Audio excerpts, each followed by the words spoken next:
Hi, welcome to the video solution for Edexcel Physics. This is Edexcel IAL Physics Unit 6 October 2020. So let's start. Question number 1 is a student investigated the conservation of momentum using the apparatus as shown. So we have air track, two gliders, glider A and B, air track and timer. The air track provides a cushion of air which reduces friction between the gliders and the track. Describe how the student would show that the air track is horizontal before starting the investigation. There are various methods using which we can show, or we can make sure that the air track is horizontal.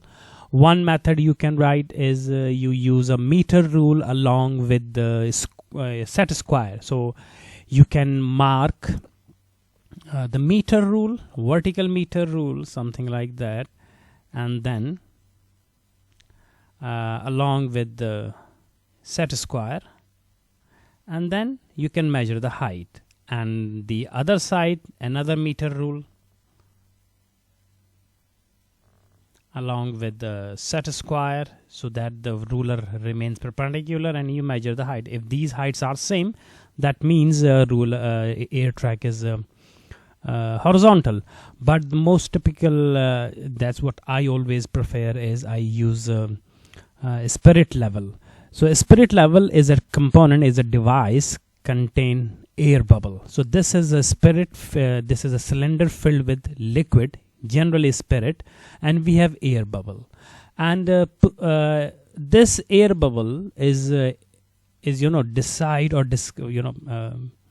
gives the idea that object is horizontal or it is not horizontal. So we put this object over the rod or whatever we want to make horizontal. So you can think that this level you can put above the air track, and if we check the position of the air bubble, if position of the air bubble is in between or is at the center, that means the air track is horizontal. And we can place this spirit level at various position to check everywhere the bubble must remain at the center. So that's how you can make sure that the track is horizontal using a spirit level.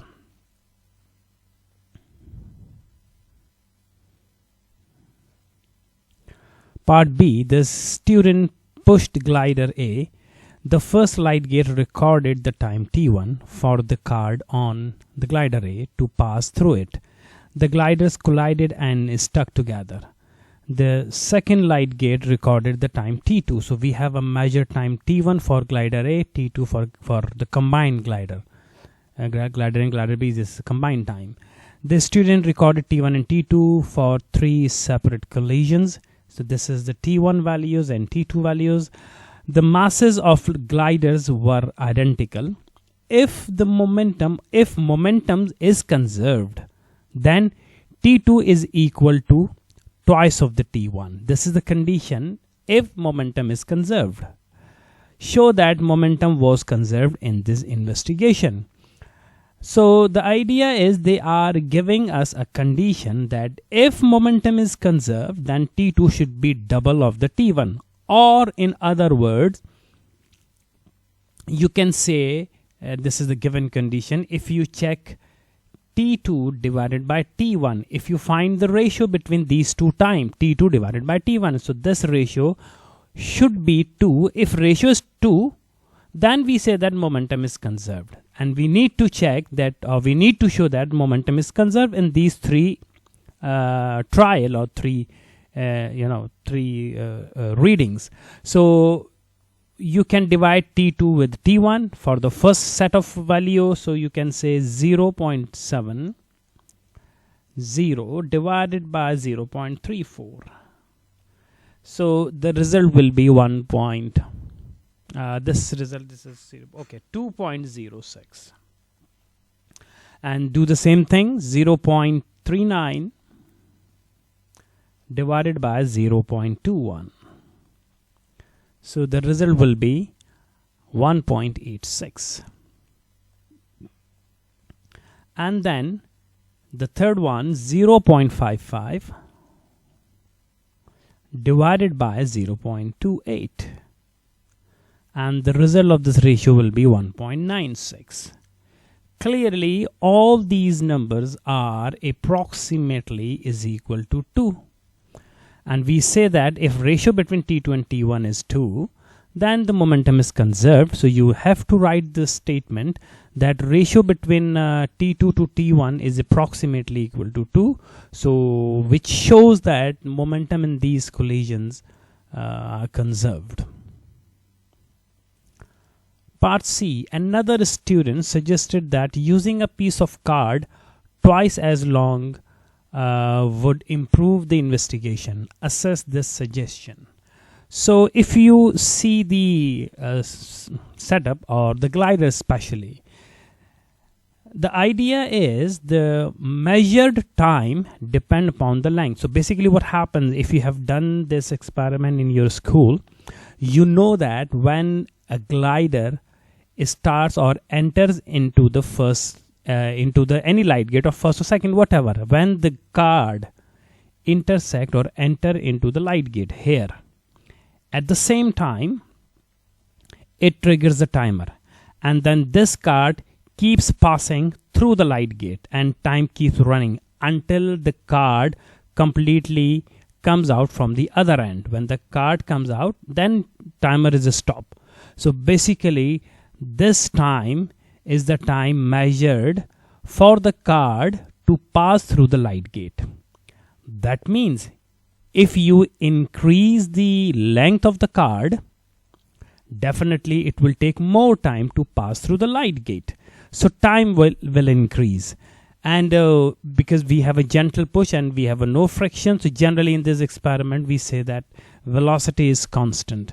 So the time depends upon the length of the card.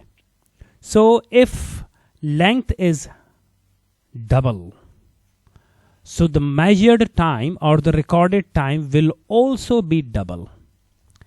And now if you see the uncertainty or percentage uncertainty in time, so percentage uncertainty in time is delta t upon t times 100.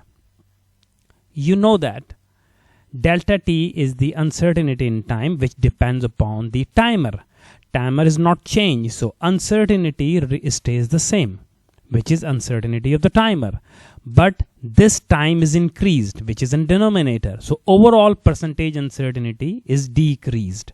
So if you increase the length, then means time is going to increase. So percentage uncertainty in time will be less. Definitely it will improve your reading. In this case, length is double, time is double, so percentage uncertainty is half of the previous value. So that's how you can write all these point. Of course, you have option to rephrase if you wish.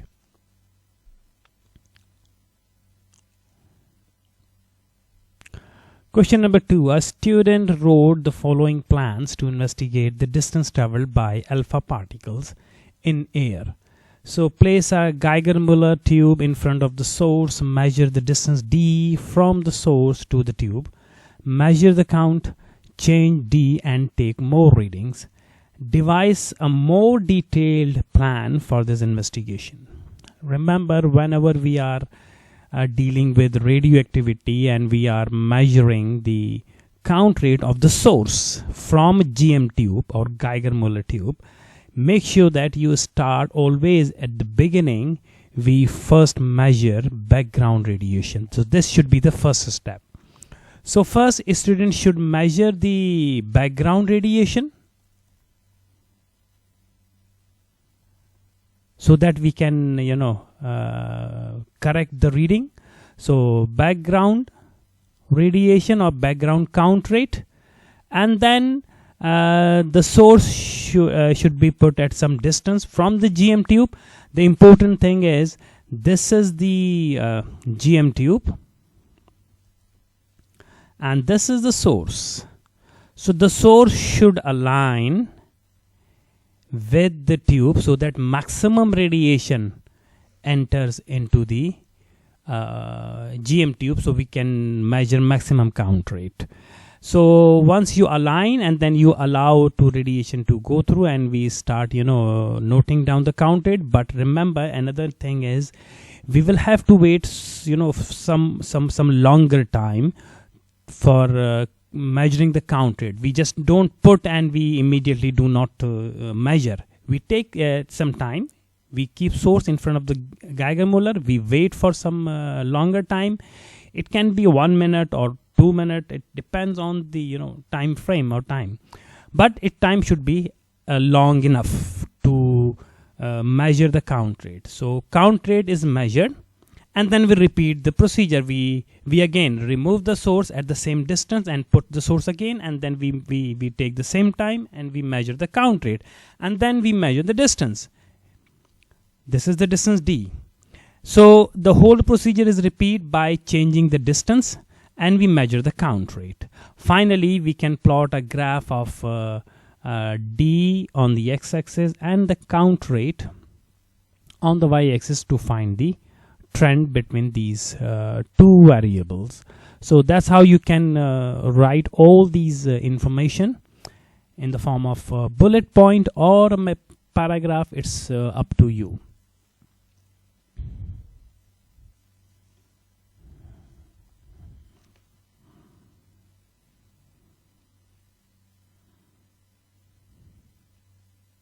Question number 3. A bar magnet was suspended from a wooden retort stand as shown. This is a bar magnet, a magnet lined up with the magnetic field of the earth. The magnet was given a small angular displacement from its equilibrium position and oscillated in a horizontal plane about the string as shown. So if you disturb or give a small push, then the magnet oscillates left and right as shown in this diagram. Describe how the time period of the oscillation should be measured to make the reading as accurate as possible. So measuring the oscillation or time period. Of course, we measure the time for more than one oscillation, 10 or 20, and we divide the time with the oscillation. But this is 3-mark question. So of course, first we need to select the equilibrium position and the extreme position, and then we give a gentle push, and then we do not start the timer. Important thing, when you give the push, do not start the stopwatch at the same time. You let the magnet oscillate for 2 or 3 oscillation, it doesn't matter, and then when the oscillation, after 2 or 3 oscillation at any position A, O or A dash, then when the magnet reach any one of the position, then you start the stopwatch and then start counting time for more than one oscillation, maybe 5, 10 or 20, it depends. Generally we say an oscillation, and then T is for the time for n oscillation.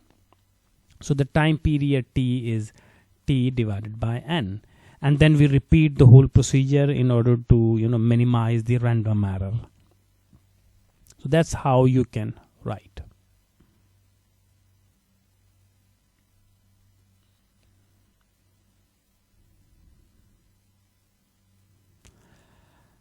A loop of a wire was placed vertically around the center of the oscillating magnet as shown. So this is the loop of a wire, magnet, and ampere meter, DC power supply, switch. When the switch was closed, there was a current I in the loop of a wire, and the time period T of the oscillation decreased. So as soon as you close the switch, then current starts flowing into the wire. I current is flowing, and then it is observed that the oscillation or time period is decreased. A student predicted that the relationship between T and I is T is equal to I to the power n, where n is a constant. State an additional component required in the circuit that would allow this relationship to be investigated. Clearly, we need to see the effect of current on the time period. And if you see the circuit diagram, there is an ampere meter, switch, and the DC power supply. Theoretically, we assume that this is constant power supply.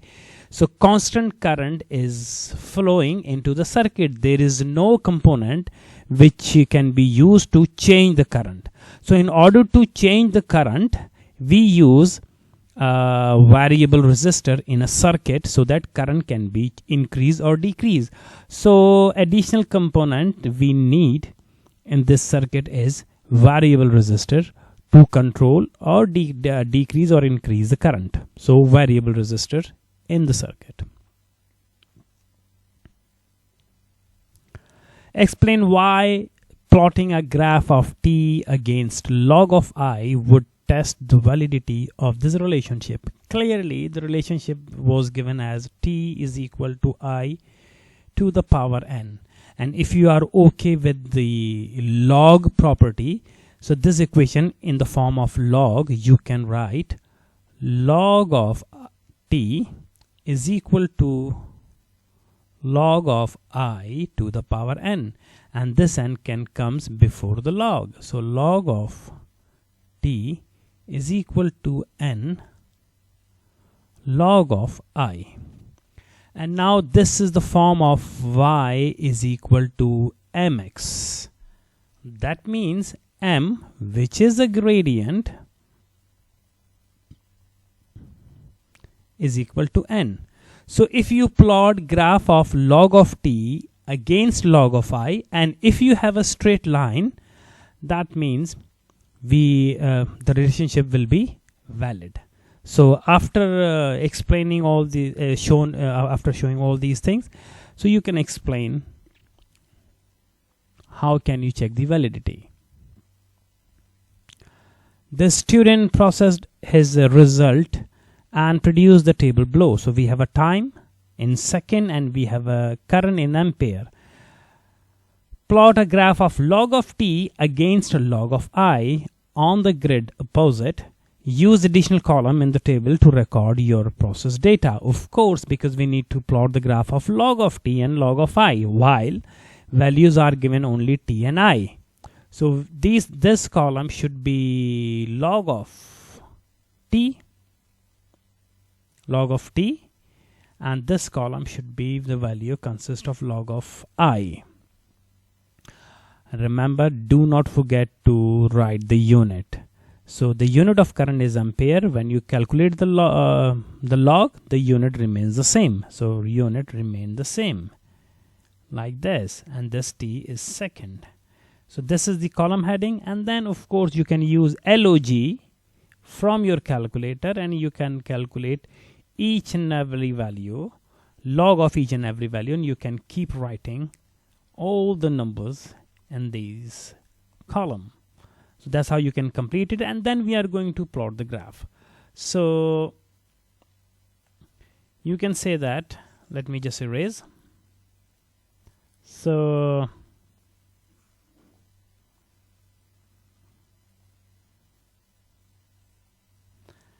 now we have this is a column heading, log of t and log of a, and these are the values. Okay, let's talk about the graph. We need to plot the graph. So we need to plot graph between log of t against log of I. Remember, against log of I, that means log of I is independent variable and log of t is dependent variable. So it will be on y-axis. Log of t should be on y-axis and log of I should be on x-axis. And then we are going to find the n, which is the gradient of the graph, gradient of the line. Okay, so this is the value that we have, and log of I would come on x-axis because this is a independent variable, and log of t will be on the y-axis because this is dependent variable. But thing is, if you see log of t values, all values are negative.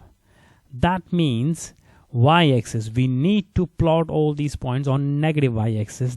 So the x-axis will not be at the bottom as usual, as we in almost in all graph. And this time the x-axis should be shifted upward, and then y-axis, so we can have a fourth quadrant to plot the graph. So you can plot the graph. So this is your x-axis above and the y-axis, and these are the values that you can choose. Remember, you choose the scale, these numbers point, so that you can cover more than 50%, maybe 60, 70, 80, it doesn't matter, but region of the grid, given grid, should be more than 50% covered in your graph. Now these are the scale, and then you can plot all the corresponding points. So for 0.08 you have this value, you have this value, you have this, this, and this. So that's how you can plot. Another thing, of course, I'm just recalling, please do not put a blob. You must put a cross when you are plotting a point. So now these are the points, and then of course best fit line. This is the best fit line because these points are on a trend, and you can plot this line. This point is slightly above, and this point is more than. If you wish, it is not mandatory because I don't think so they are going to detect marks. They should not. You can consider this as anomalous, so you can circle it. Otherwise you can leave it, it doesn't matter, it's fine. But it is good to, because this is far from the line and all the rest of the point are quite close, so you can say that this is anomalous. So just for the safe side, circle it. Now we need to find the gradient, and gradient is basically n, and we need to choose 2 points on the best fit line. Again, I'm reminding you, please do not choose these points to find the gradient. No, it is not acceptable. You will have to choose points on your best fit line as far as possible. So the triangle should be big. So I'm choosing these 2 points on my best fit line, and these are the coordinates, and you must show the triangle, and then you can use y2 minus y1. So the gradient is, which is in fact n, is y2 minus y1. So minus 0.21 minus y1 is minus 0.11 divided by x2 minus x1, 0.32 minus 0.12. So the gradient would be equal to minus 0.50, and this is n, so n is equal to minus 0.50. Okay, so that's how you can find the value of n.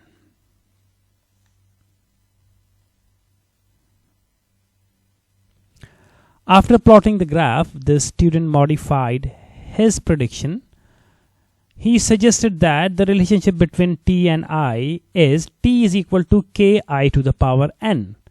Remember, before the student gave t is equal to I to the power n. Now after plotting the graph, the student is saying that the relation should be t equal to k times of I to the power n. And this the reason is where k is constant, and you need to justify the suggestion. If you see your plotted graph, and this plotted graph is the line, if you extrapolate the line, then it will not be passing through a region. So this is some y-intercept.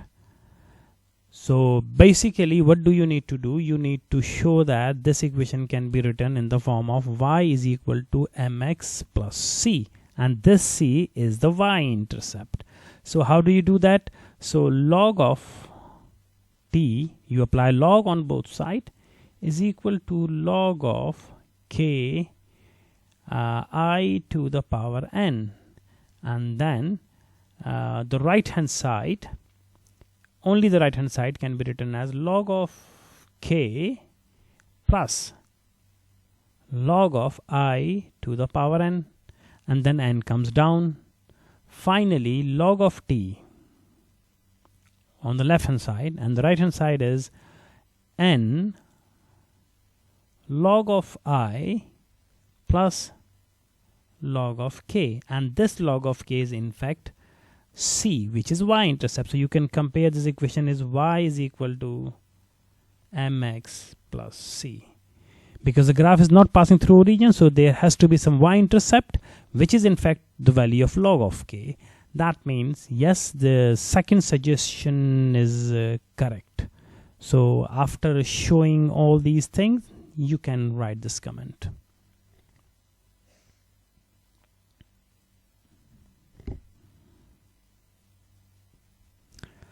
Question number 4. The diagram shows a 100-gram slotted mass drawn approximately to size.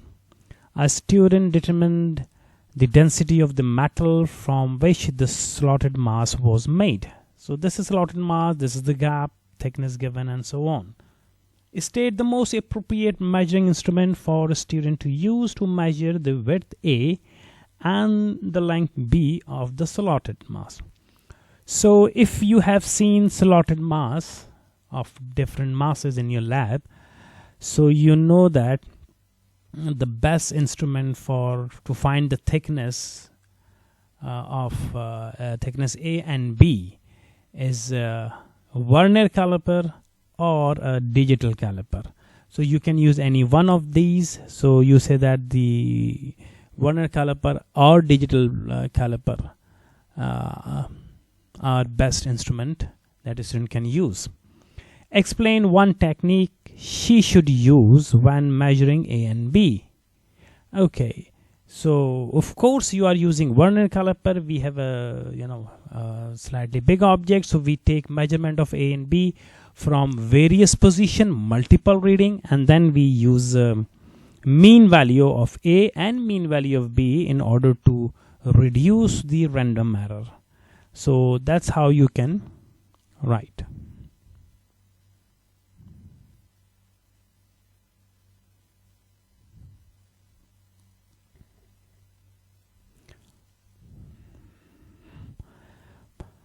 Calculate the area of a slot. Calculate the area of the slot and its uncertainty in centimeters square. Assume the slot is rectangular.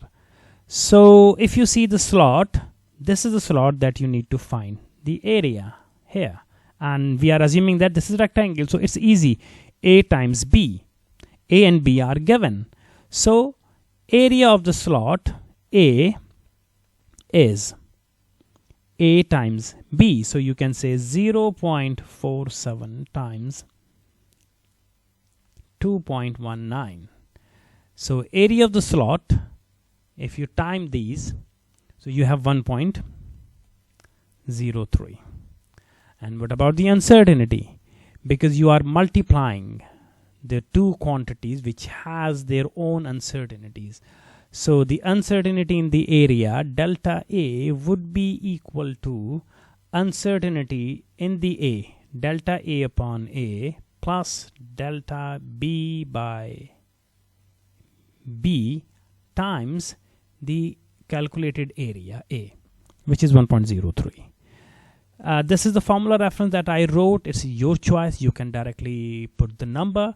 So the uncertainty in the area of the slot delta A would be 0.01 divided by 0.01, and the value of A is 0.01 divided by 0.47 plus 0.005 divided by 2.19 and times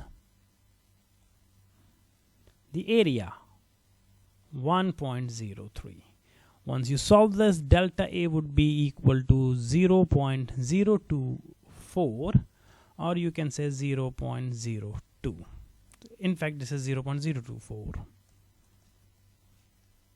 But we need only one non-zero digit, so 0.02. This is the uncertainty in the area, or absolute uncertainty in the area of the slot. The student made a single measurement of the diameter of the slotted mass as 3.81. This is the diameter. Calculate the shaded area of the slotted mass in centimeter square. So if you see, this is the slotted mass, and we need to find this shaded area. Clearly, the easiest way is we find the area of the complete disk or cylinder. This is shape of cylinder, and then we can subtract the area of the slot. So of course you can say that the area, so first we find the total area. So total area AT, total area will be pi r square or pi d square by 4. That means pi 3.81 square divided by 4. So AT is equal to 11.4 centimeter. This is the total area. And now the area of the shaded region AS is equal to AT minus A, the slot area. So 11.4 minus 1.03. So shaded area is 10.4 centimeter square. Calculate the uncertainty in the value of the shaded area. So basically we need to find uncertainty. We need to find delta AS. Delta AS or uncertainty in the shaded area depends upon the uncertainty of the total area and uncertainty of the slot area. So, and they are subtracting. So first we figure out uncertainty in the total area. Remember, formula for total area is pi d square by 4, d square. So delta AT, uncertainty in the total area, is 2, because we have a d square. So 2 delta d by d into A, area or total area. So this delta d is the uncertainty in the diameter. And remember, the question is the student made single measurement from the Vernier caliper, and this is the diameter. Whenever we take single measurement from any instrument, then half of the resolution is taken as uncertainty. For digital Vernier caliper, for digital caliper, or generally we take Vernier caliper. For Vernier caliper, VC, for Vernier caliper, resolution is 0.01 centimeter. This is the resolution. But if we do one measurement, only single measurement, then uncertainty is half of 0.01 divided by 2. So 0.005. This is the absolute uncertainty in the single measurement if we use Vernier caliper. So delta D is basically 0.005. So you do that twice of 0.005 divided by D, diameter is 3.81, times AT. AT is 11.4. And now if you solve all these things, then uncertainty in the area would be 0.03. In fact, 0.0299, and you can round it off 0.03. This is delta AT. And now uncertainty in delta AS, shaded area, is delta AT plus delta A. This is the uncertainty in the slotted region, this one. So delta AT we have found 0.03 plus delta A we already have found in the previous slide, 0.02. So 0.02. So overall answer is 0.05. 0.05 centimeter square. This is the uncertainty area in shaded region.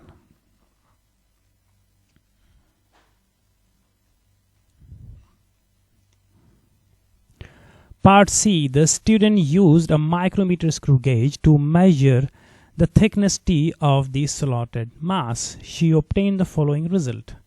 This is thickness T in millimeter. Mean T is 11.37. Calculate the density rho of the metal in gram centimeter minus 3. Assume that value of the mass is 100 gram with negligible uncertainty. There is no uncertainty in the mass. So this is the mean value of T. We need to find the density. So density d rho is equal to mass divided by volume, and mass is 100, and we need to figure out the volume. So remember, the slotted mass is in the form of cylinder. So so the idea is, this is the cylinder, something like that. This is thickness T, and this is the area, in general A. So if you multiply area with thickness, then you can have a volume, and that's what we are going to do. So first we are going to find the volume. So volume V is equal to area of the shaded section times the thickness.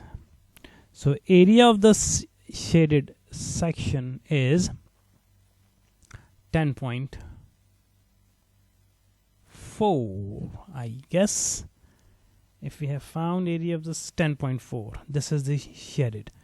So 10.4 times thickness. Thickness is the mean value, 11.37. So the volume V would be equal to product of these two. So 11. There is one mistake that I am doing in writing. This is not 11.37, because 11.37 in millimeter and 10.4 is in centimeter. So it should be 1.137. So the volume will be equal to 11.82 centimeter cube. This is the volume. And now the density rho is equal to mass is 100 divided by 11.82. So density would be equal to 8.46 gram centimeter minus 3. This is the density.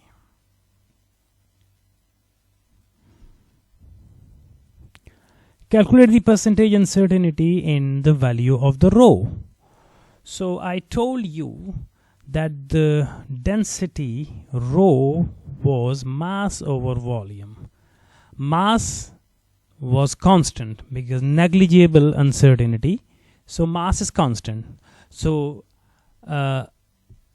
percentage uncertainty of density depends upon the volume, and that means if you need to find percentage uncertainty in the density, would be equal to the percentage uncertainty in the volume, delta V by V. And delta V by V is basically depends upon the area, because V is equal to area of the shaded region into T. So you can say that delta V upon V must be equal to delta AS upon AS plus delta T upon T. So delta AS, uncertainty in shaded area, we have already found 0.05. divided by area of the shaded section, which is 10.4, plus delta T is the uncertainty in the thickness. So uncertainty in the thickness, delta T is range divided by 2, range.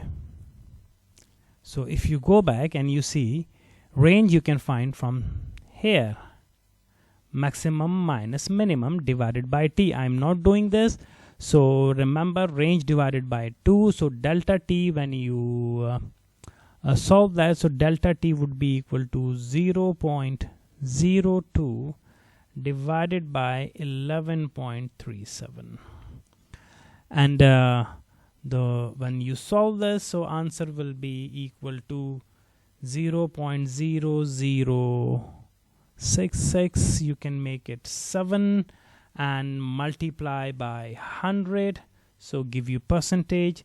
So 0.667% is your percentage uncertainty, 0.7% in density.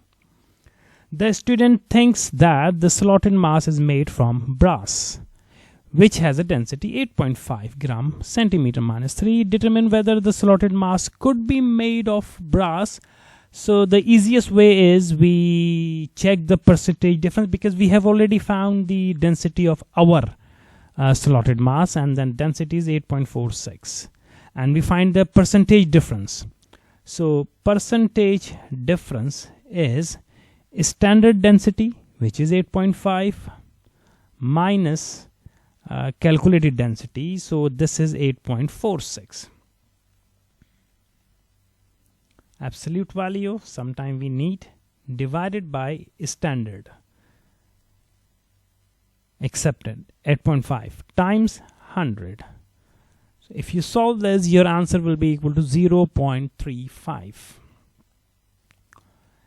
So if percentage difference is less than percentage uncertainty, then yes, the prediction or whatever calculating is valid. So clearly you see that 0.35% is less than 0.7%. This is the percentage uncertainty in the density.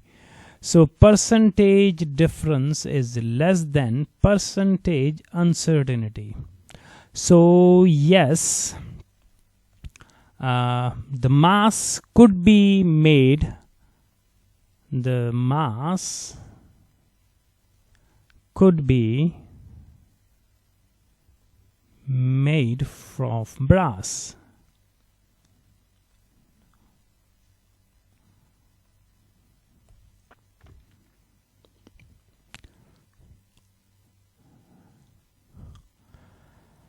That's it for this paper.